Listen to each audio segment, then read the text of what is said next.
कोलकाता के RG Kar medical college में एक ऐसी दर्दनाक घटना हुई है जिसने देश में हड़कंप मचा दिया है। 9 अगस्त शुक्रवार सुबह आरजीकर मेडिकल कॉलेज की तीसरी मंजिल पर सेमिनार हॉल के अंदर एक ट्रेनी महिला डॉक्टर रहस्यमय परिस्थितियों में मृत पाई गई। वह मेडिकल कॉलेज में ही पीजी सेकेंड ईयर की स्टूडेंट थी।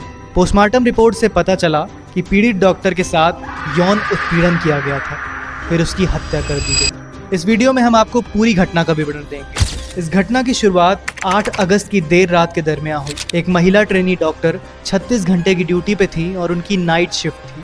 वो अपने 2 दोस्तों के साथ डिनर करने जाती हैं और नीरज चोपड़ा का फाइनल मैच देखती हैं जिसमें उन्होंने सिल्वर मेडल जीता। मैच देखने के बाद उन्हें थोड़ी नींद आने लगती है और वो बिल्डिंग के तीसरे फ्लोर पर बने सेमिनार हॉल में आराम करने चली जाती है। सुबह पता चलता है कि सेमिनार हॉल में एक महिला का अर्धनग्न हालत में शव मिला है। पुलिस आती है, पूछताछ होती है और पता चलता है कि वो शव उसी अस्पताल के एक महिला ट्रेनी डॉक्टर का है। शव की हालत दिल दहला देने वाली थी। ऑटोप्सी रिपोर्ट के मुताबिक ट्रेनी महिला डॉक्टर के शरीर के कई हिस्सों पर चोट के निशान मिले। उसकी दोनों आंखों और मुंह से खून बह रहा था। चेहरे पर भी चोटें थी और नाखून लगा हुआ था। पीड़िता के प्राइवेट पार्ट से भी खून बह रहा था। उसके पेट, बाएं पैर, गर्दन, दाहिने हाथ और छोटी उंगली और होठों में भी चोटें लगी थी। कोलकाता पुलिस अधिकारी के मुताबिक घटना शुक्रवार यानी 9 अगस्त सुबह 3 से 6 के बीच में हुई थी। पुलिस के मुताबिक पीड़िता का शव अर्धनग्न हालत में बरामद किया गया था। उसकी गर्दन की हड्डी भी टूटी हुई मिली थी। पुलिस को बॉडी के पास एक टूटा हुआ ब्लूटूथ ईयरफोन बरामद हुआ। हॉस्पिटल वालों से पूछा गया कि ये किसका है। पहचान ना होने पर सीसीटीवी फुटेज खंगाला गया तो एक शख्स सेमिनार हॉल की तरफ उस ब्लूटूथ ईयरफोन को गले में टांगे अंदर जा रहा था और जब वो वापस लौटा तो ईयरफोन उसके गले से गायब था। शख्स की खोजबीन शुरू हुई तो पता लगा कि वो पुलिस के साथ ही एक सिविक वॉलंटियर का काम करता है जिसका नाम संजय रॉय है। पुलिस ने तुरंत संजय की खोज शुरू की और उसे पुलिस स्टेशन बुलाया। संजय जब पुलिस स्टेशन आया तो उससे उसके फ़ोन का ब्लूटूथ ऑन करने को कहा गया। जैसे ही उसने ब्लूटूथ ऑन किया तो बरामद किया हुआ ब्लूटूथ ईयरफोन उसके फ़ोन से कनेक्ट हो गया, जिसके बाद पुलिस ने उसे तुरंत गिरफ्तार कर लिया।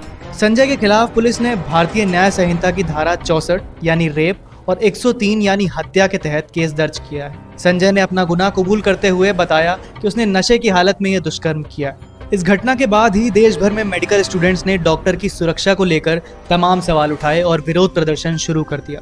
आरोपी के खिलाफ सख्त कार्रवाई करने और केस की सीबीआई जांच करने की मांग की गई। डॉक्टर्स की सुरक्षा अब एक बड़ा मुद्दा बन चुका है। जब डॉक्टर्स अपने अस्पताल में ही सुरक्षित नहीं हैं तो वो पेशेंट्स का इलाज कैसे करेंगे। पश्चिम बंगाल की सीएम ममता बनर्जी ने इस घटना पर प्रतिक्रिया देते हुए कहा, यह मेरे लिए व्यक्तिगत क्षति जैसा है। रेजिडेंट डॉक्टरों का गुस्सा और मांग जायज़ है, मैं इसका समर्थन करती हूँ।